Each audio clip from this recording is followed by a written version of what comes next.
നമസ്കാരം. ഓട്ടപ്രദക്ഷിണത്തിലേക്ക് എല്ലാ പ്രേക്ഷകർക്കും സ്വാഗതം. പശ്ചിമേഷ്യയിലടക്കം ലോകത്തിൻ്റെ പല ഭാഗങ്ങളിലും വലിയ സംഘർഷങ്ങൾ നടക്കുകയാണല്ലോ. അമേരിക്കയും ഇസ്രായേലും സംയുക്തമായി ഇറാനെ ആക്രമിച്ചുകൊണ്ടിരിക്കുന്നു. 5 ദിവസത്തെ വെടിനിർത്തൽ പ്രഖ്യാപിച്ചിട്ടുണ്ട് അമേരിക്കൻ പ്രസിഡന്റ്. പക്ഷേ അമേരിക്കയും ഇറാനും തമ്മിൽ വലിയ ചർച്ചകളൊന്നും ഇതുവരെ തുടങ്ങി വച്ചിട്ടില്ല.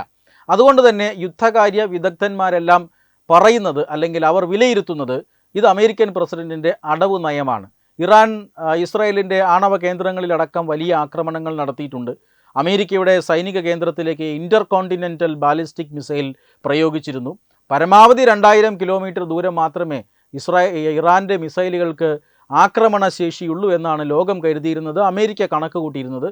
പക്ഷേ 4000 കിലോമീറ്റർ ദൂരം താണ്ടി ഇൻ്റർകോണ്ടിനെൻ്റൽ ബാലിസ്റ്റിക് മിസൈൽ അമേരിക്കയുടെ സൈനിക താവളത്തിന് സമീപത്ത് വരെ എത്തി. അത് ആകാശത്ത് വെച്ച് തകർത്തുവെങ്കിലും, ആക്രമണം പരാജയപ്പെട്ടുവെങ്കിലും ഇത്രയും ദൂരം ആക്രമിക്കാൻ ഇറാന് ശേഷിയുണ്ട് എന്ന് അമേരിക്കയ്ക്ക് മനസ്സിലായി. അതുകൊണ്ട് തന്നെ യുദ്ധതന്ത്രം മാറ്റുകയാണ്.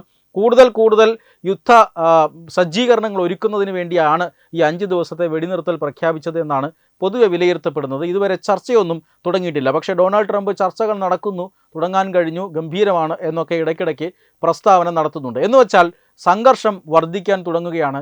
5 ആഴ്ചയോ 6 ആഴ്ചയോ അല്ല, സംഘർഷം വീണ്ടും നീണ്ടുപോകുമെന്നതിൻ്റെ സൂചനയാണ് ഇപ്പോൾ യുദ്ധമുഖത്തു നിന്ന് വരുന്നത്. ഈ സാഹചര്യത്തിൽ ചൈനയുടെ ചാരക്കപ്പലുകൾ തന്ത്രപ്രധാനമായ സമുദ്ര മേഖലകളിൽ മുഴുവൻ കറങ്ങി നടന്ന് തന്ത്രപ്രധാനമായ വിവരങ്ങൾ ശേഖരിച്ചു, കടലിൻ്റെ അടിത്തട്ടിലുള്ള മാപ്പിംഗ് നടത്തി എന്ന വാർത്ത പുറത്തു വരികയാണ്. റോയിറ്റേഴ്സാണ് ഈ വാർത്ത പുറത്തുവിട്ടിരിക്കുന്നത്. അതായത് റോയിറ്റേഴ്സ് തന്നെ ഷിപ്പ് ട്രാക്കിംഗ് ഡേറ്റകൾ വിശകലനം ചെയ്താണ് ഇങ്ങനെ ഒരു റിപ്പോർട്ട് പുറത്തുവിട്ടിരിക്കുന്നത്. അതായത് ചൈനയുടെ ചാരക്കപ്പലുകൾ സമുദ്രങ്ങളിൽ കറങ്ങി നടക്കുകയാണ്. ഇന്ത്യൻ മഹാസമുദ്രത്തിലും ആർട്ടിക് സമുദ്രത്തിലും അതുപോലെ തന്നെ പസഫിക് സമുദ്രത്തിൻ്റെയും എല്ലാം തന്ത്രപ്രധാനമായ മേഖലകൾ, ഇപ്പോൾ തായ്വാനുമായി ബന്ധപ്പെട്ട സമുദ്ര മേഖലകൾ, US-ൻ്റെ സൈനിക താവളങ്ങൾ സ്ഥിതി ചെയ്യുന്ന സമുദ്ര മേഖലകൾ, സഖ്യകക്ഷികളുടെ താവളങ്ങൾ സ്ഥിതി ചെയ്യുന്ന സമുദ്ര മേഖലകൾ, ഇവിടങ്ങളിലെല്ലാം ചൈനീസ് ചാരക്കപ്പലുകൾ എത്തുകയും കടലിൻ്റെ അടിത്തട്ടുമായി ബന്ധപ്പെട്ട പഠനങ്ങളും ഡാറ്റ കളക്ഷനും ഒക്കെ നടത്തുകയും ചെയ്തു എന്നാണ് റോയിറ്റേഴ്സ് പറയുന്നത്. റോയിറ്റേഴ്സിൻ്റെ ഈ ഡേറ്റ വിശകലനം ചെയ്തുകൊണ്ട് ചില നാവികസേനാ വിദഗ്ധന്മാർ പറയുന്നത് ഇത് ഒരു സാധാരണ വിവരശേഖരമല്ല. ചൈന പറയുന്നത് ഇത് നമ്മുടെ ഒരു യൂണിവേഴ്സിറ്റിയുടെ, ഓഷ്യൻ യൂണിവേഴ്സിറ്റി ഓഫ് ചൈന, അങ്ങനെ ഒരു യൂണിവേഴ്സിറ്റിയുടെ കപ്പലാണ്. ആ കപ്പൽ യൂണിവേഴ്സിറ്റിയുടെ പഠനങ്ങൾക്കാവശ്യമായ, ഗവേഷണങ്ങൾക്കാവശ്യമായ വിവരങ്ങൾ ശേഖരിക്കുകയാണ്. കാലാവസ്ഥാ വ്യതിയാനവും കടലിനടിയിലെ ചെളിയെക്കുറിച്ചുമൊക്കെ പഠിക്കുകയാണ് ഈ കപ്പലുകൾ ചെയ്യുന്നത് എന്നാണ് ചൈന പറയുന്നത്. പക്ഷേ ഈ നാവികസേനാ വിദഗ്ധന്മാർ പറയുന്നത്, അമേരിക്കയുടേതടക്കമുള്ള നാവികസേനാ വിദഗ്ധന്മാർ പറയുന്നത് ഇത് വെറുതെ ചെളിയെക്കുറിച്ച് പഠിക്കുന്നതൊന്നുമല്ല, ഇത് കടലിനടിത്തട്ടിലെ വിവരങ്ങൾ ശേഖരിക്കുകയാണ്. ആ വിവരങ്ങൾ ശേഖരിക്കുന്നത് മിലിറ്ററി ആവശ്യത്തിന് വേണ്ടിയാണ് എന്നാണ്. ഈ ഒരു കപ്പൽ, പ്രധാനപ്പെട്ട ഒരു കപ്പലിൻ്റെ വിവരങ്ങളാണ് ഇപ്പോൾ റോയിറ്റേഴ്സ് ഉദാഹരണമായി എടുക്കുന്നത്. അതായത് ചൈനയുടെ തന്നെ ഡോങ് ഫാങ് ഹോങ് 3 എന്ന് പറയുന്ന കപ്പൽ, ഈ കപ്പലുകൾ ഈ നിരവധി തവണ ഈ പറയുന്ന പ്രദേശത്ത് കറങ്ങി നടന്നിട്ടുണ്ട്. ഈ കപ്പലിൽ സെൻസറുകളുണ്ട്, വളരെ പ്രധാനപ്പെട്ട ഡേറ്റ സംഭരിക്കാൻ കഴിയുന്ന സെൻസറുകളുണ്ട്. ഇത് വെച്ചുകൊണ്ട് കൃത്യമായി തന്നെ കടലിൻ്റെ അടിത്തട്ടിൻ്റെ മാപ്പിംഗ്, വളരെ പ്രധാനപ്പെട്ട വിവരങ്ങൾ ചൈന ശേഖരിച്ചിരിക്കുന്നു. ഇത് ഒരു കപ്പലിൻ്റെ കാര്യമാണ്. ഇങ്ങനെ 42ഓളം കപ്പലുകൾ കഴിഞ്ഞ 2 വർഷമായി സഞ്ചരിച്ചുകൊണ്ട് ഇത്തരത്തിലുള്ള വിവരങ്ങൾ ശേഖരിക്കുന്നുണ്ട് എന്നാണ്. ഇത് വെറുതെ ശേഖരിക്കുന്നതല്ല, മിലിറ്ററി പർപ്പസിന് വേണ്ടിയിട്ടാണ്. ഒന്നുകൂടി കൃത്യമായി പറഞ്ഞാൽ ചൈനയുടെ ശത്രുക്കളെ ലക്ഷ്യം വെച്ചുകൊണ്ട് അന്തർവാഹിനികളെ വിന്യസിക്കാൻ വേണ്ടിയിട്ടാണ് ഇത്തരത്തിലുള്ള വിവരശേഖരം നടത്തുന്നത് എന്നാണ്. എന്ന് പറഞ്ഞാൽ കടലിൻ്റെ അടിത്തട്ടിൽ കരുത്തു കൂട്ടാൻ ചൈന ശ്രമിക്കുന്നു എന്ന് തന്നെയാണ്. ഇപ്പോൾ നടക്കുന്ന സംഘർഷങ്ങളുമായി അതിന് ബന്ധമൊന്നുമില്ല. 2 വർഷം മുമ്പ് തന്നെ ഈ വിവരശേഖരണം തുടങ്ങിയിട്ടുണ്ട്. പക്ഷേ ഒരു ഘട്ടം വന്നാൽ, അതായത് ഇപ്പോൾ ഇനി ഈ ഇറാനും അതുപോലെ തന്നെ ഇസ്രായേലും അമേരിക്കയും തമ്മിലുള്ള യുദ്ധത്തിലേക്ക് ഒരുപക്ഷെ ചാടിയിറങ്ങണമെന്ന് ചൈന വിചാരിച്ചാൽ ചൈനയ്ക്കും അതിന് സാധിക്കും. അതിന് കടലിനടിത്തട്ടിൽ ചൈനയ്ക്ക് അന്തർവാഹിനികൾ നിരത്തിക്കൊണ്ട്, അല്ലെങ്കിൽ അന്തർവാഹിനികൾ വിന്യസിച്ചുകൊണ്ട് അമേരിക്കയ്ക്കും സഖ്യകക്ഷികൾക്കുമെതിരെ വലിയ പോരാട്ടം നടത്താൻ ചൈനയ്ക്ക് സാധിക്കും എന്നതിൻ്റെ വിവരങ്ങളാണ് ഇപ്പോൾ പുറത്തു വന്നത് എന്നാണ് അമേരിക്കൻ സൈനിക ഉദ്യോഗസ്ഥരടക്കം പറയുന്നത്.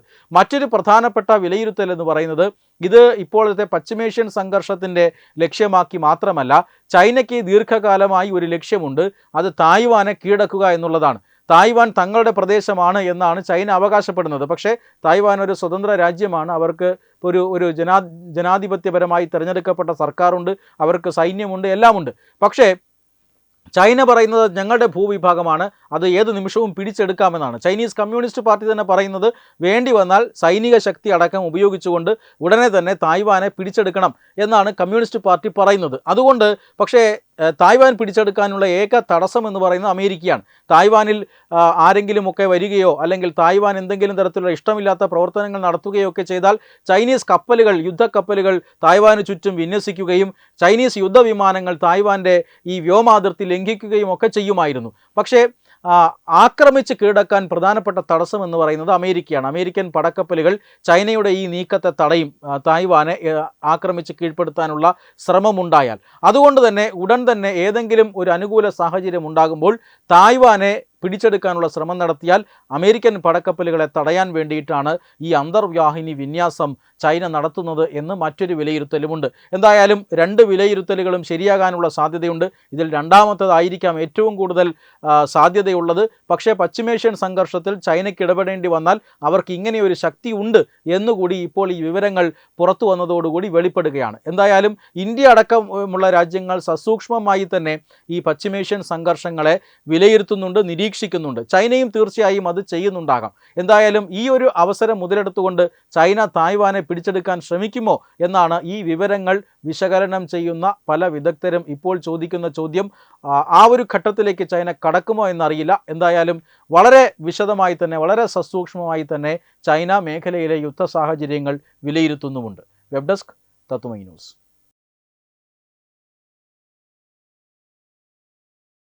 HIV അണുബാധ സന്തോഷപൂർണമായ ഒരു ജീവിതത്തിന് തടസ്സമല്ല. HIV അണുബാധയ്ക്ക് ഫലപ്രദമായ ചികിത്സ ഇന്ന് ലഭ്യമാണ്. ഇതിന് യഥാസമയം അണുബാധ കണ്ടെത്തുന്നതും കാലേക്കൂട്ടി ചികിത്സ നടത്തേണ്ടതും അത്യാവശ്യമാണ്. സൗജന്യമായ ചികിത്സയും മാർഗനിർദ്ദേശങ്ങളും സർക്കാർ ആശുപത്രികളിലെ ART അഥവാ ഉഷസ് കേന്ദ്രങ്ങളിൽ ലഭ്യമാണ്. ആരോഗ്യ സംരക്ഷണം ഓരോരുത്തരുടെയും ഉത്തരവാദിത്തമാണ്.